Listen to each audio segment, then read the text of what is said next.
Yun was a bitchless incel from ancient China, whose only good quality was that he was rich. But his life takes a terrible turn when the evil ugly-ass emperor forces him to take an expired Walmart immortality pill and seals him in a clay statue.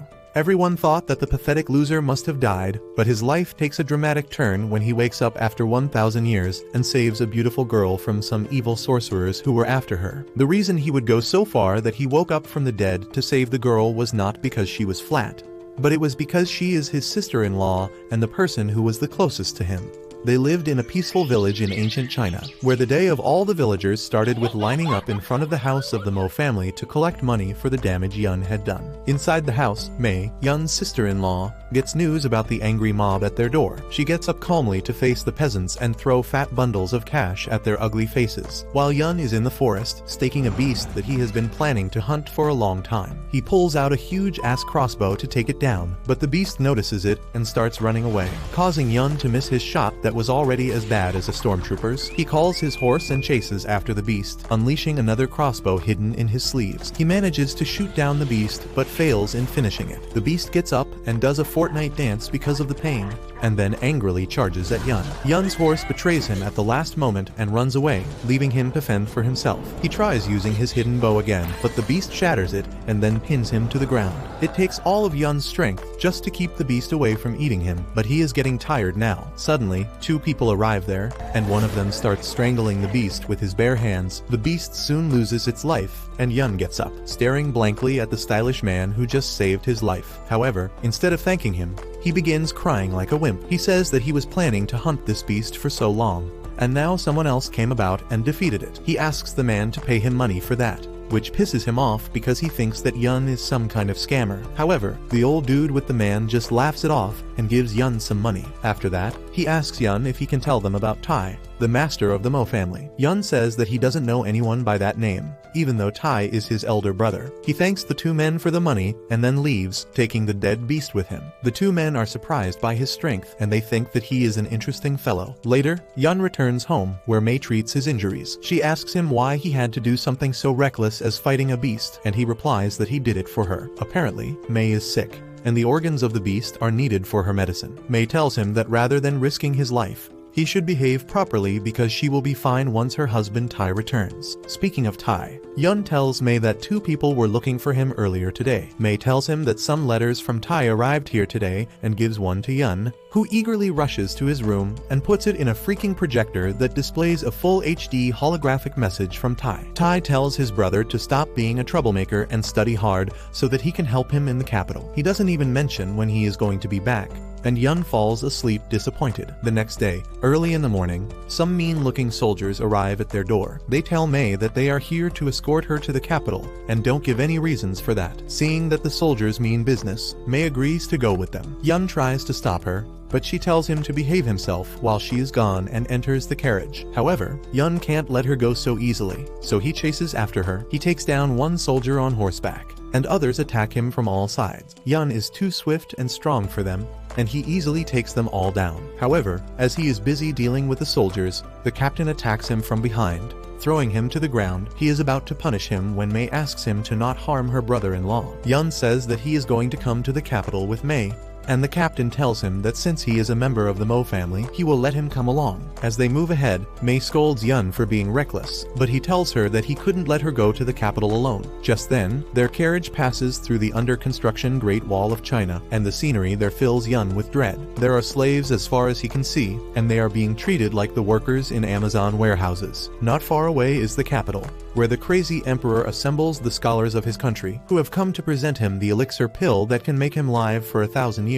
The emperor is really eager to consume the pill, and the scholars tell him that he is lucky because the pill usually takes 100 years to be refined. But for him, it happened just within 5 years. This fills the emperor's head with doubt, and he immediately commands the soldiers to kill all the scholars because he doesn't trust them anymore. Coincidentally, the person in charge of creating the pill was Tai, and he reached the king's room just in time to witness this massacre. A few days later, Yun and Mei reach the capital, and he is smitten by how grand the palace is. Mei makes him promise to not be reckless inside the palace no matter what. But as soon as they reach the palace, Yun sees his brother and runs to him without thinking about anything. He holds his hands and suddenly sees sturdy handcuffs around them. Tai is shocked to see Yun here, and then gets even more shocked to see his wife. The emperor arrives just then, and Tai begs him to forgive his family. The emperor simply intimidates him into being silent, and a sly-looking minister tells Mei that she has to test the elixir that her husband made for the emperor. She will be turned into a clay statue and kept in a tomb for a long time, and if she is still alive after that,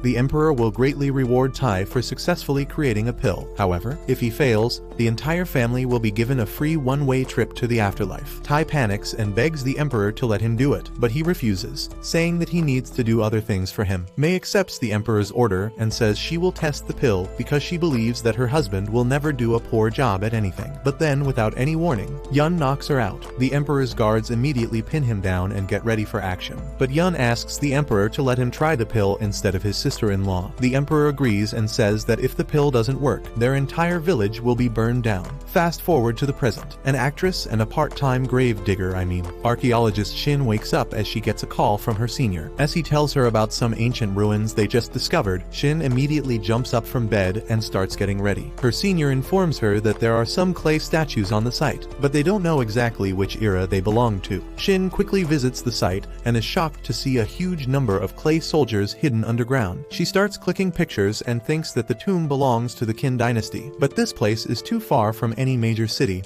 and a tomb should not be here. Her senior tells her that there is something even more interesting here and leads her to a suit of ancient armor. He says that the armor has not been damaged in the slightest and is covered with ancient symbols on the inside. Shin is curious about it, and when she looks at the helmet, she sees a pair of eyes staring at her. She is taken aback by that, and when she turns around to find her senior, he is gone. She looks around, but then the lights go out, scaring the shit out of her. She runs away, but someone hits her from behind. It turns out to be a creepy guy with a monkey-like face, and Shin thinks that he is going to attack her, but he ignores her like your crush ignores you and walks to the armor. He starts telling Shin that ordinary people like her will never know the value of this armor, which is a legendary item created by the crazy Qin emperor. Shin thinks that the guy is a nutjob, but he introduces himself as treasure hunter Shu. He tells Shin that she will never see her senior again and even threatens to kill her. However, Shin manages to distract him and then hits him with Ballbuster 2000 before knocking him out with the helmet. She runs away,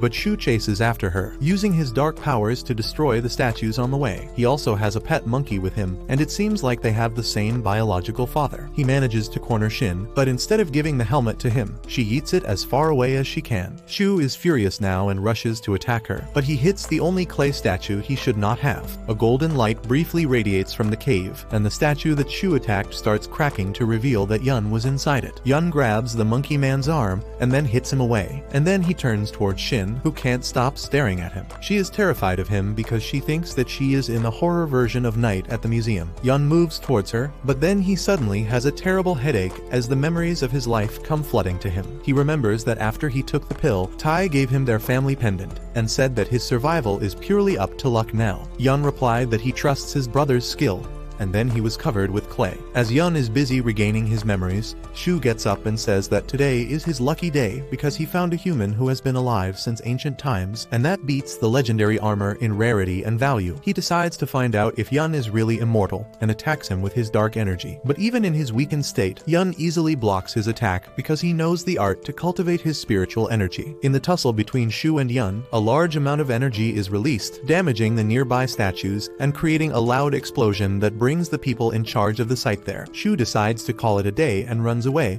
with his monkey stealing the helmet. Shin is dumbfounded by all of this, and then suddenly, Yun holds her hand and calls her sister-in-law because she looks exactly the same as the Mei. A few moments later, they are in the police station, and Shin throws a tantrum that she is also a victim of the situation and has nothing to do with damaging the statues. The police officer says that they will verify things with her senior when he gets up, because apparently he just knocked himself out because of fear and Shu didn't harm him at all. In another corner of the room, Yun is having a live mukbang for the policemen and criminals alike, and the police officer asks Shin if that guy is her brother-in-law like he claims. She replies that she has never seen him before, and she isn't married either. She begins explaining how Yun broke free from inside a clay statue, and the officer thinks that maybe she forgot her schizo meds today. They are let go, and Shin immediately thanks Yun for saving his life and tells him that they should go their separate ways now. He keeps following her, but as he turns around the corner, he is left dazed and perplexed by the modern world. The people on the street are also curious about him and think that he is a cosplayer. Yun forgets everything as he spots Shin and stands in the middle of the road to call out to her. She gets in a cab, and Yun does park her over cars and buses to reach her. Shin tells the cab driver to hurry,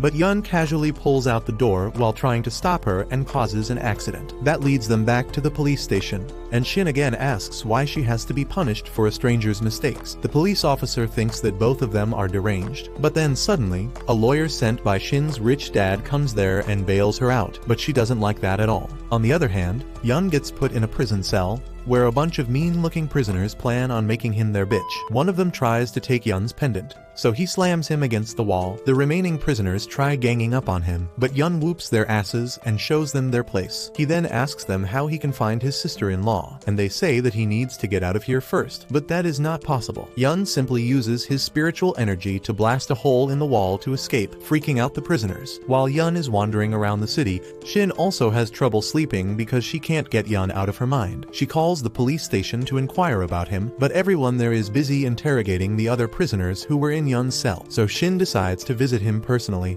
and coincidentally, Yun finds her just then. He walks towards her and then suddenly collapses on her shoulder, and she carries him inside. The next morning, as Yun wakes up, he begins looking for Shin around the house. He finds her eventually, inside the bathroom, and that causes her to freak out. Shin then angrily confronts him, telling him for the final time that she is a single loser without even a boyfriend, so she can't have a brother-in-law.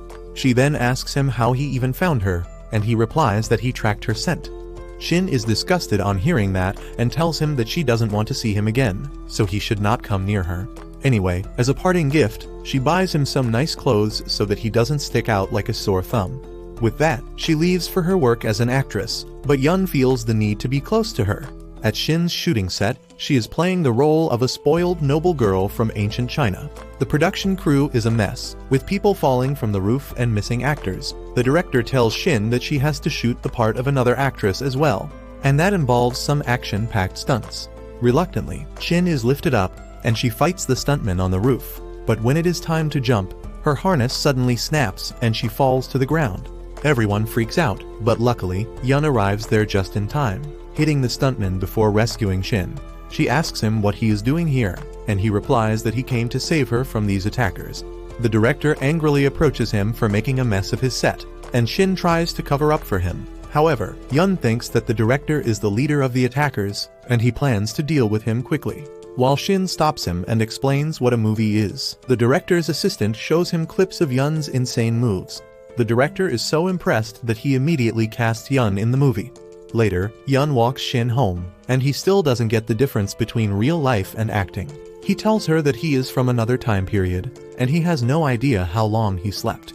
Shin doesn't really believe him despite seeing him come out of a clay statue, but she pities him, so she arranges for him to sleep on her building's roof. Yun is content with that, and he thinks of his brother and sister-in-law before falling asleep. However, the insane level of noise pollution is too much for his sharp senses to bear, and he closes his ears. Just then, he senses that Shin is in danger and immediately rushes to save her. He is too late because by the time he arrives at the room, there is no trace of Shin or the attackers. Instead, he is greeted by feral rats, who suddenly attack him from all sides. Yun uses his spiritual power to blast them all away, and the rats vanish into ashes as a note falls down. It is from Shu, who tells Yun to come to an abandoned factory tomorrow if he wants to save Shin. But the problem is that Yun can't read for shit. On the other hand, Shin is tied up in the abandoned factory, and since she doesn't stop screaming, Shu's monkey shoves his huge banana into her mouth. Meanwhile, Yun reaches the location following Shin's scent and confronts Shu, asking what the hell he wants. He replies that he is curious about how he stayed alive for so long and what his connection is to the legendary armor that was in the tomb. Shu tells Yun to work with him because they will be unstoppable together, but Yun just picks him up and slams him to the ground. He starts walking towards Shin when Shu's monkey attacks him. Suddenly, the monkey turns into King Kong's illegitimate son, growing in size and pushing Yun back. The demonic monkey is really powerful and agile, and it manages to hit Yun into the floor. However, Yun was not using his full strength earlier. He easily blocks and dodges the demon monkey's attacks, and then slams it to the wall. Next, he begins pummeling it with his spiritual energy punches, but Shu takes advantage of this and stabs him from behind. He tells Yun that he has been poisoned now, and soon he will be completely paralyzed. He then decides to show him his true abilities and plays an old and horrible sounding flute that makes demonic rats come out of the monkey's body. Yun uses fire attacks on the rats charging at him, but they regenerate even after turning to ash. They begin combining to attack him from all sides and then surround him in a sphere. Xiao boasts that the demon rats can't be killed, and he is the only one who can control them using the power of his special flute. So Yun just shoots the flute and breaks it, right before blowing away all the demonic rats. Xiao can't believe that he lost, and then Yun punches him with full strength, knocking him out. With that, Yun frees Shin, and just then, they hear police outside, telling them to come out peacefully. Yun plans to get away quickly, but Xiao laughs at him, saying that they won't be safe anywhere because the treasure hunter company will come after them now. The next day, the news talks about how the helmet that was stolen from the ruins was found in an abandoned factory, and Xiao was arrested as the culprit. The police officer tells the media that there were more people on the site, but they left before police arrived. Shin watches the news in her dressing room, and suddenly, Yun arrives there. She tells him to get out because he should not be here, but Yun notices Xiao on her mobile and exclaims that he is the guy from last night. Shin shuts his mouth and tells him not to tell anyone about what happened last night. Someone comes to fetch her on the director's order, so Shin leaves in a hurry, leaving behind her phone. Yun decides to return it to her, but a girl was changing there at the same time, and accidentally, he activates the camera and clicks a few pictures, causing the girl to think that he is a pervert. She slaps the shit out of him and takes away the phone as she walks away. Later, as Yun is helping around the set, he asks a fellow worker about why the girl would slap him for no reason. The guy tells him that the girl is Xiao, who works as an errand girl, but she has the dream to become a big star. As they are talking about that, they come to the prop room, and Yun is amazed by all the weapons there. The other guy tells him that all these props work exactly like the originals and asks if he wants to try it. On the other hand, Shin goes to the director, who is talking with the film's lead actress. The lead actress arrogantly refuses to work for his broke project anymore and walks out. And the director immediately asks Shin if she would like to become the lead actress instead. She is taken aback by the sudden offer, but the director leads her to the producer's room. The producer tells Shin that he wants her to be the female lead in his next drama, and she signs the contract without even bothering to read it. However, as the producer hands over a briefcase full of money to the director for persuading Shin to become the lead actress, she becomes suspicious. She asks what the hell is happening, and just then, her dad, Mr. Hong, comes there. Shin freaks out on seeing him and tries to destroy the contract, but Hong pulls it first. Shin is not happy to see him, but he tells her that he just wants to give her acting career a little push. She tells him that she is not going to work in the drama if he is behind it. But he reads a clause of the contract that says that if she breaks the contract, she will have to leave the acting business. Shin curses herself for not reading the terms and conditions and reluctantly agrees. Meanwhile, the helper girl Xiao is trying to get close to the former lead actress by bringing her dress, but she trips and drops the dress. She apologizes and tries to pick the dress up, but the arrogant kicks away the box and tells her to stay away. The upset Xiao picks up the dress anyway, and just as Yun arrives there to apologize to her, she gets called away for another task. Just then, Shin also comes there while her annoying dad is following her. Yun pulls her to the side, and Hong suddenly awakens his protective dad mode and charges at him. He asks Yun how dare he touch his daughter and what kind of relationship he has with her. Shin tells him that it is none of his business, but Hong ignores her and rushes at Yun. Yun blocks his punch and then notices that he looks like the captain who took him and Shin to the capital. Hong is about to attack Yun again, but Shin walks away, so he decides to chase after her instead. At night, as Yun is walking around the city, he thinks of the weapons he saw in the prop room today. That reminds him of the time his brother taught him how to shoot his spiritual energy using the bow that went on his arm. Suddenly, he hears the sound of a girl screaming and rushes to help her. It turns out to be Xiao, who is cornered by 3 goons that are here to ask for a repayment of the debt her mother took from their boss. They tell Xiao that if she doesn't have money, she can just sleep with their boss, and when she tries to get away, they slap her. Xiao is in tears now, but then Yun arrives to help her. He tells the 3 bastards to keep her hands away from her. They pull out knives, saying that she must repay her debt, but Yun swipes the knife from their hands and says that this is not the right way to do things. He cuts off one man's belt, dropping his pants and forcing him to run away with his friends. He then turns to Xiao and asks if she is fine, but she starts crying and runs away. She thinks of how no one thinks that she can be an actress, and on top of that, she has to deal with her mother's debt. As she is crying in the rain, a rich man finds her. He takes her to a fine restaurant, thinking that she is a movie star, and tells her to relax because he will pay the bill. Xiao thinks that he is a kind guy and accepts a drink, not knowing that the man had spiked in already. She loses consciousness, and when she opens her eyes again, she is in the man's apartment. He comes out of the bathroom and tells her that she should lose weight because she was not easy to carry here. Xiao tries running away, but the door is locked, and the man pounces on her. She struggles to free herself and finds a heavy thing in her range, so she uses it to hit the man's head as hard as she can. She doesn't stop there and hits him till her anger calms down, but only after that does she realize that she killed the man in her rage. She has a breakdown, thinking that her life is going to be even worse now. So she opens the window and decides to take the shortcut to the afterlife, but something catches her mid-air. Xiao opens her eyes to see herself being held by mysterious black smoke that takes the form of a human. She freaks out and asks who he is, and the smoke man tells her that he is called the producer. He then asks her why she wants to die when she has such great ambition and dreams. Xiao says that she killed someone, but the smoke man tells her to not let that weigh on her. He asks her to forget about small things and devote herself fully to her passion. He then grants her his powers and vanishes, leaving her to fall down.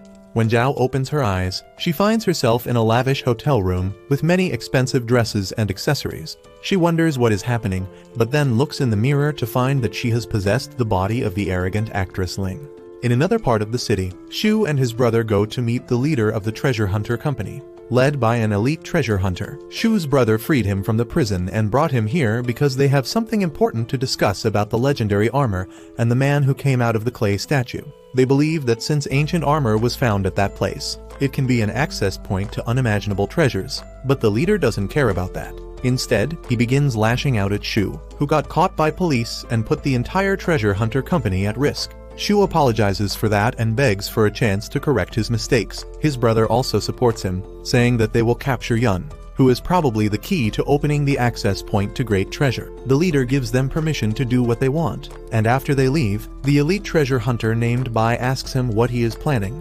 The sly leader says that he isn't hiding anything, and then shifts his focus by mentioning that the dark spirit called Producer was spotted recently. Back at Yun's location, he finds that the shooting set is being dismantled, and all the stuff is being carried away. Shin wonders why this is happening because they have a few more scenes left to shoot, and just as Yun is about to tell her that her dad must be behind it, Hong attacks him. He yells at Yun for being with his daughter again, and then proudly declares that he has got the permit to shoot at a premium site rather than this shabby set. The annoyed Shin leaves, with Hong going behind her, and just then, Xiao, who is possessing Ling's body, comes there.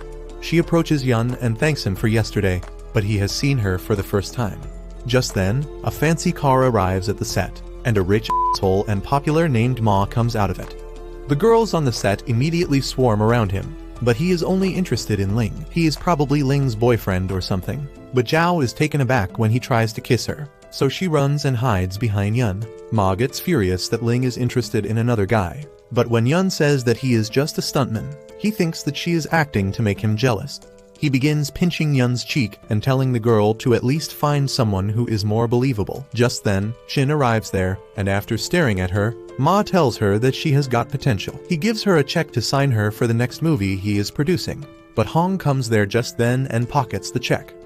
Ma asks him who the hell is he, and Hong replies that he is the guy who lent his company a huge loan 2 years ago that they have not repaid yet. The two men get into a competition to show off their wealth, and it seems that Ma's Ferrari is going to help him win. But then Hong calls a black horse to the site, who tramples on the Ferrari. After that, they go to the location of shooting, which is just an open space. Hong says that once the movie is a hit, they will create an ancient Chinese theme restaurant and hotel here and make money from it. Shin is disappointed in her dad, but the director thinks that the location is perfect to shoot a battle scene, but he falls into a pit and the shooting gets cancelled. Later, as Shin is reading the script of her new drama, she is disappointed by the cringe storyline about time travel to ancient China. She asks Yun how it feels to come to a different time, and he says that he felt lonely because he remembered everything but didn't have anyone with him. He thanks Shin for taking him in, and then they have a guest. It is Shin's senior who took her to the tomb that day, and he thinks that Yun is her boyfriend. However, when he learns the truth about him coming out of a clay statue, he sweats buckets and bows to him. He begins asking for the important details about Yun's time and family and learns that he is a descendant of a famous man. However, he knows nothing about his brother Tai, even though he was a big shot in his time. Yun insists that there should be something about Tai because he created the elixir to make the emperor live a long life. The senior is confused to hear that, because there is no mention of that in history, and the emperor died on a journey to the east to find ways to become immortal. Speaking of that, the senior also remembers that the emperor decided to purge Yun's entire village because of an ill omen. Yun is devastated to hear that, but he does not know that after his village was destroyed and Mei was killed, Tai decided to switch teams and helped Xiang, who was the prince of a neighboring clan, to burn the palace as his revenge. Xiang was not satisfied just with that, and he wanted to dig out the emperor's dead body to humiliate it. He sent the enslaved soldiers of the empire to dig the tomb, and they found a heavy gate guarding the tomb. On opening it, they were attacked by zombie soldiers, but Xiang decided to deal with them quickly with the enslaved soldiers as casualties. He sent huge boulders down that crushed everyone and then shot fire arrows to burn the remaining zombies. But then suddenly, the fire went out and a golden beam of light shot out from the tomb. Everyone wondered what that strange thing that just flew out of the cave was, and Xiang asked them to bring his bow. He shot a powerful arrow that brought rubble down from the rocks and sealed the entrance to the tomb once again. After that, he ordered his men to search every corner of the capital and find Tai, because he suspected that he was behind the attack. Back to the present, Yun thinks that his family must have died because of the tyrant emperor, and the senior tells him that even if they were not killed, they could not have lived as long as him. He then asks for Yun's help in identifying the armor they found in the ruins, because it is a really special discovery. The armor is one of its kind, and there are special symbols carved inside it that no one understands. As Yun sees the symbols, one of them feels oddly familiar.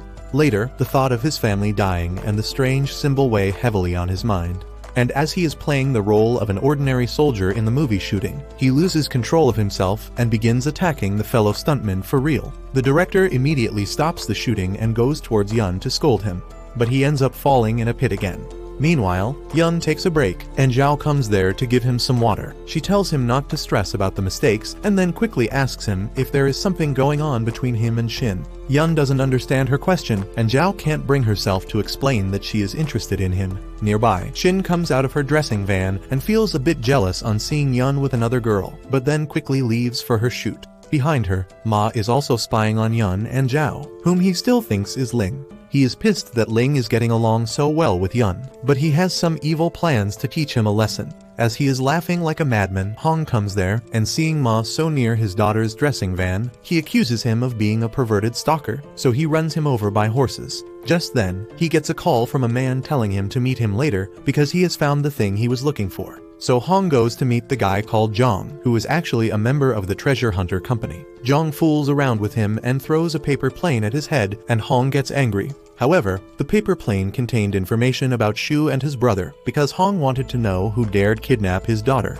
Zhang is curious because he thinks that Hong has more reasons than just his family's well-being. He thinks that he is also aiming for the treasure, but Hong says that he retired from being a treasure hunter long ago, and he is not planning to return now. He then warns Zhang that if his daughter lands in danger because of the company, he will turn into John Wick. He begins to leave, but then Zhang tells him that the company is not interested in his daughter, but in his son, who disappeared while searching for a treasure 7 years ago. That hits a nerve with Hong, and he is ready to pummel Zhang, but stops at the last moment. The next day, as Shin goes to see Yun on the rooftop, she finds that he has created a whole farm on the rooftop. There are chickens, hens, pigs, and even a koala there. Yun now lives in a tent and steals electricity to read books and study history. Shin doesn't know if she should be worried or impressed, but then she finds his diary. He talks a lot about her in the diary, and Shin is pleased, but then she remembers how he was happily talking with Xiao the other day and decides to check his diary to see if he is interested in her. What she finds instead are the details of the tomb where he was buried. Yun has been investigating the tomb a little each day, and today he seems to have found something special.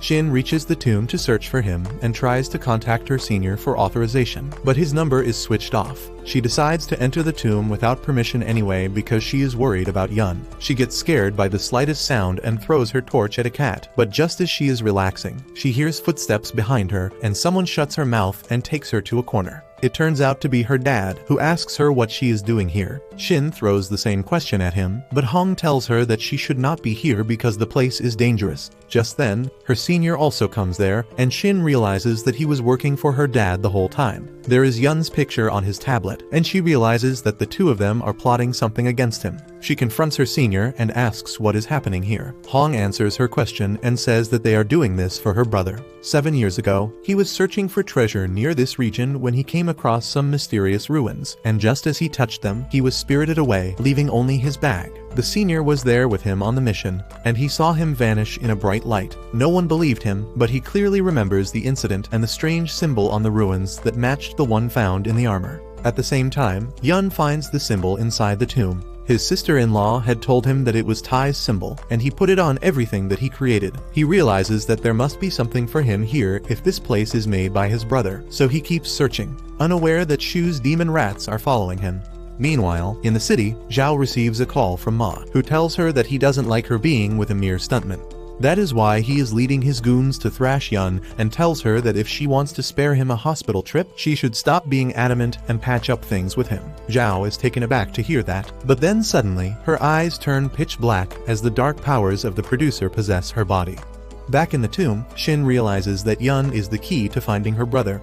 But she is not happy that her senior kept her in the dark all this time. She lashes out at him for using her to get close to Yun. But Hong says that he ordered it so that she stays out of danger. He says that Yun keeps bringing misfortunes to her, and she has been in serious danger again and again because of him. That is why he always planned to separate them. Shin is not happy.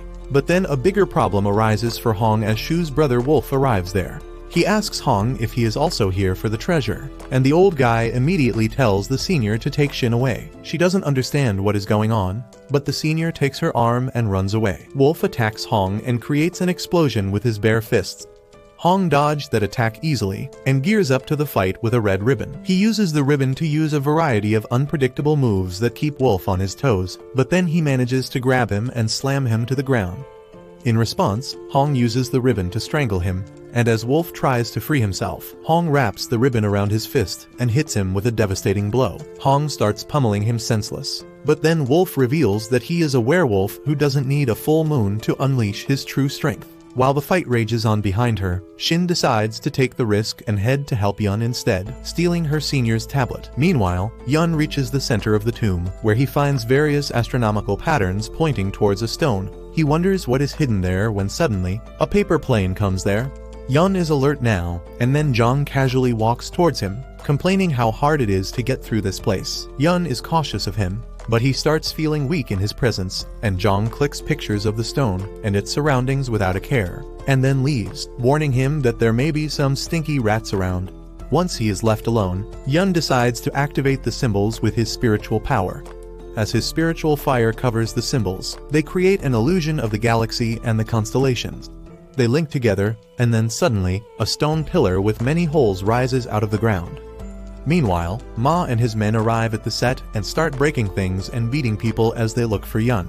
Even the director is too terrified of Ma to do anything, and he agrees to cooperate. Ma asks him the address of Yun, and the director replies that he doesn't know because that guy had no documents. Ma is not pleased with his answer. But just then, Xiao comes there and tells him to stop because she is ready to talk to him. Ma says that he is going to teach her lover a lesson anyway. Even if she listens to him now, he gets too pushy, and Xiao instinctively slaps him. That hurts Ma's ego, which is smaller than the small worm in his pants, and he commands his guards to tie Xiao up and bring her to his room. Back at the tomb, Shin looks around for Yun and tries finding him using the security footage. To her shock, she finds Shu there, and just then, her senior comes there and grabs her hand. He asks her to return to the surface because it is dangerous here. But she refuses to leave without Yun. She asks the senior who is the person who just attacked her dad outside, and he tells her that he is a treasure hunter. The treasure hunter company wants to capture Yun, and Shin is also a target because she is the only person close to him. That is why Hong forced his way into her film so that he could always stay close to her and protect her. Just then, the senior is attacked from behind, and Shu comes out snickering, saying that he didn't know Shin was the daughter of the famous treasure hunter Hong. He decides to take her hostage to blackmail Hong, but her senior steps up and tells her to run while he stops Shu. However, as Shu summons his demon rats, the senior immediately folds and freaks out. Shu then decides to deal with Shin, But his dark attack disperses as his hand gets attacked by a paper plane. Zhang comes there, saying that he was aiming for his head, but it is difficult to control a paper plane. Shu is shocked to see him and asks why he is betraying the company, and Zhang only says that Hong paid him more than his annual salary for this one mission. Just then, the ground rattles, and Zhang remarks that it means Yun has found the treasure. As he keeps talking with Shu, Shin runs away towards Yun. Zhang pays her no mind, and Shu decides to kill him first before going after the girl. He uses his flute that he has barely patched up and summons his demonic rats. In response, Zhang shows how strong his finger game is by folding an origami cat using just one hand and sending it towards the demon rats. The paper cat grows in size and destroys the rats, leaving Shu stunned. On the other hand, Yun looks at the pillar that looks like the projection devices from his time. He sees a slot that matches the size of the necklace he has and decides to put it in. Just as the sphere is in its place, the pillar activates and releases a blinding light that engulfs the entire tomb. Outside, Hong is getting his ass whooped by Wolf, who tells the old man to say any last words he has. Hong decides to unleash his hidden strength and suddenly becomes a roided-up version of himself. However, just as he is about to clash with Wolf, the bright light interrupts them. When the light fades, Hong is shocked to see the spirit of his dead son in front of him. The spirit smiles as it passes away peacefully to the afterlife, and then the other spirits around them also vanish one by one. Inside the tomb, the situation is even more intense as the souls of entire armies who lost their lives in the war are circling Yun and the pillar. While everyone is at a complete loss about what is happening, Zhang is enjoying himself. Yun looks around, and then the image of Xiang appears from the illusions. He quickly vanishes, and then Yun sees Tai in front of him, but before he can process anything, he is suddenly teleported away. Shin, Zhang, and even Shu get teleported along with him, and a bright beam of light erupts from the tomb. It is visible all the way from the shooting set, where Xiao instinctively worries about Yun on seeing it. Ma grabs her hand and tells her to pay attention to him instead, but Xiao also turns into light and teleports away. He is shocked, but moments later, he too teleports away. The beam of light vanishes, leaving only the confused senior behind, while Yun and the rest of the people who got teleported with him reach the ancient era.